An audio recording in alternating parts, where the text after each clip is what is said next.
This is Optimal Relationships Daily, episode 1350. Prepare your relationship for new baby. 5 things to consider. Part 2, by Alysha Jeney of modernlovecounseling.com. Hello, everybody, and welcome back to Optimal Relationships Daily. I am Greg Audino, your host and narrator, and today I've got a continuation of yesterday's post, actually. That, of course, means that it was a longer one, which I've decided to split into 2 episodes. So make sure to check out yesterday's episode 1349 if you haven't done so, ideally before going on to listen to this one. But if you're ready for part 2, then so am I. Let's jump in now and optimize your life. Prepare your relationship for new baby. 5 things to consider. Part 2, by Alysha Jeney of modernlovecounseling.com. Prepare your relationship for new baby. Number 3. Work on underlying issues beforehand. It could be a good idea to start couples counseling while you're planning or preparing your relationship for a new baby. The reason being, often having a baby only glorifies the issues that have always been a struggle in your relationship.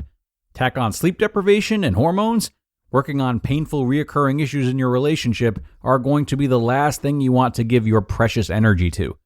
Counseling can be a very helpful way for learning how to have challenging conversations about values, conflicting ideas or parenting, and/or your intimacy and body and hormonal changes. It's important to realize that having a baby only illuminates issues versus mends them, and even if for a period of time those issues go away, they will most likely resurface while the two of you are struggling with managing any downtime, which can be frustrating. Prepare your relationship for new baby. Number 4, working on letting go of control. Again, cliche, I know, but this is a big one. If you're a type A, disciplined and planned out person like I was, and especially if you're going to be carrying the baby, it is crucial for you to learn how to relinquish control, as well as refuse responsibility of all the things you can't. This is a tough one, because maybe your entire life you've been in control of your decisions and body and it's served you well. Unfortunately, being pregnant and the actual labor process is often never as you plan. Your baby's temperament or needs are often never as you plan. Again, something I and we learned the hard way. We thought we could control the outcomes of everything and keep our lives totally the same. We would laugh and say to ourselves, "Not our life," when people would come up to me with a huge belly and tell us jokingly, "Say goodbye to your alone time, you two."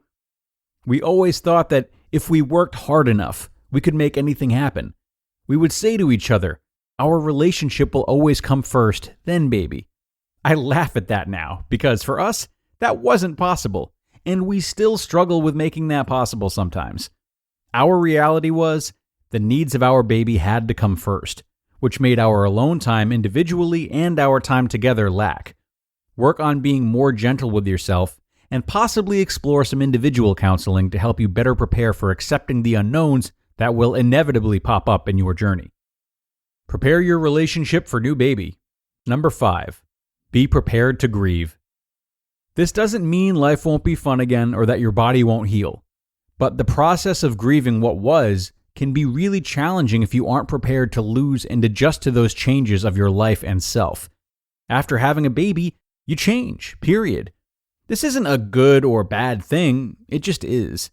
After having a baby, you have to make adaptations to things you've never had to be confronted with before. This was really painful for my experience, as I judged myself for having these feelings and suppressed them for a long time. I thought something was wrong with me for not being able to be the superhuman I'd always identified with before. In the past, the old me was able to multitask and have a great work-life, healthy relationship balance. After becoming a mom, I was lucky if I remembered to brush my teeth sometimes. I became bombarded with things I had never fathomed prior to being a mom, like the stress of how many ounces I was pumping in a day in between a full day of clients, all while struggling with the guilt of being away from my new baby. I couldn't keep up with the demands that had once motivated me to be a perfectionist. I was failing at everything. Guilt consumed me constantly. I stopped cooking meals from scratch or going to yoga weekly as I once loved to do. Instead, I subconsciously put pressure on myself to be the best wife, the most attentive mom, and caring therapist. I convinced myself I could do it all. It was almost as if I was suffering from an identity crisis as I was secretively failing to accept my new body and my new life, while I literally couldn't tap into myself again. I felt like I lost my essence completely. I'd gone from being a purposeful, successful, ball-juggling health nut that prioritized all elements of my relationship daily to a sloppy, stressed, milk-producing robot that lost her spirit and had no alone time. To be 100% honest, I still struggle with this sometimes due to the demands of watching our daughter full-time during COVID. But here's the catch. If we talk about it, we release the pressures and demands.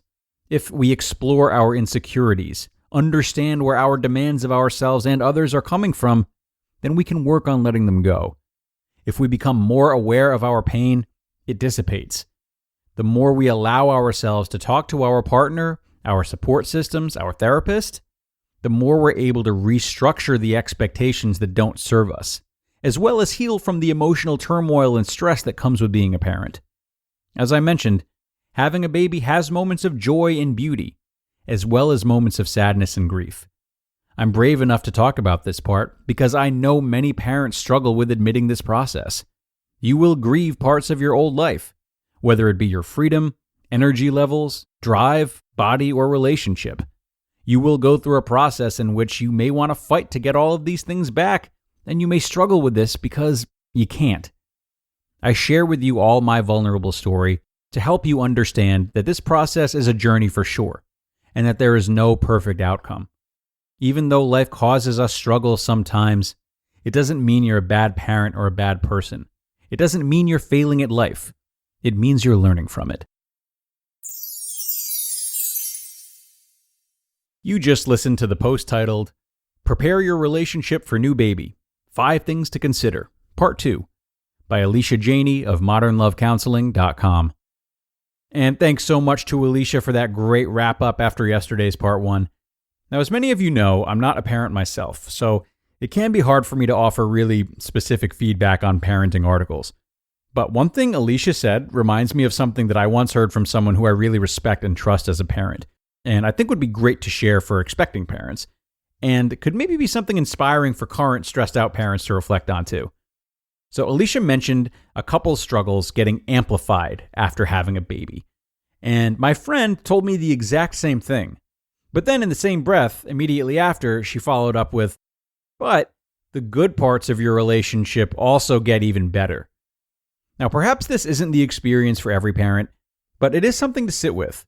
And again, if you are currently a parent and stressed by it and focusing on all the turmoil, consider whether or not the good parts of your relationship with your partner have been made better. And if so, celebrate that.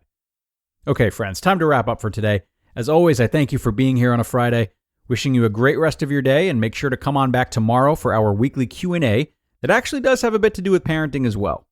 That's where your optimal life awaits.